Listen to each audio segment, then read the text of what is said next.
Champions league knockout পর্বের ভাগ্য নির্ধারণী ম্যাচ রাউন্ড অফ 16-এর দ্বিতীয় লেগে রিয়াল মাদ্রিদের বিপক্ষে কঠিন চ্যালেঞ্জের মুখে ম্যানচেস্টার সিটি। প্রথম লেগে স্প্যানিশ জায়ান্টদের কাছে বড় হারের পর কোয়ার্টার ফাইনালে উঠতে হলে বড় কিছু করতেই হবে সিটিজেনদের।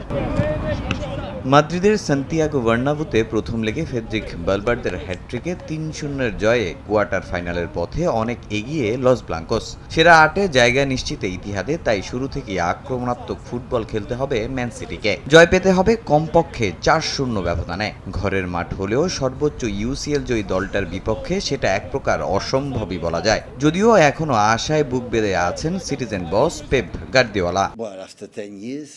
আগে থেকে কিছু বলা কঠিন। রিয়ালের বিপক্ষে ৩ গোলের বেশি করা সহজ নয়, তবে হ্যাঁ, সবকিছু এখনো শেষ হয়ে যায়নি। আমরা ঘরের মাঠে খেলছি, শেষ পর্যন্ত লড়াই চালিয়ে যাব। ফুটবলারদেরও আলাদা করে কিছু বোঝানোর নেই, তারা জানে এই ম্যাচে আমাদের কি করতে হবে।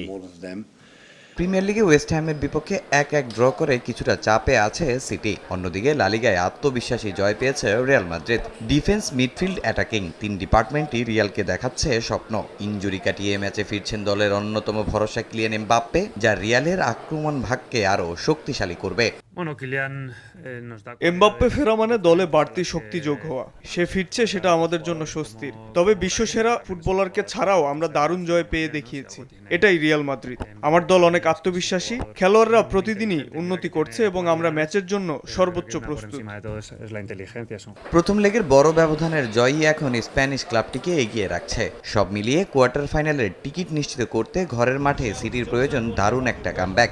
আর ব্যবধান ধরে রেখে পরের রাউন্ডে যেতে চায় রিয়াল মাদ্রিদ। ফুটবল বিশ্ব অপেক্ষায় এক হাই ভোল্টেজ ইউরোপিয়ান লড়াইয়ের। তামিম হোসেন, সময় সংবাদ।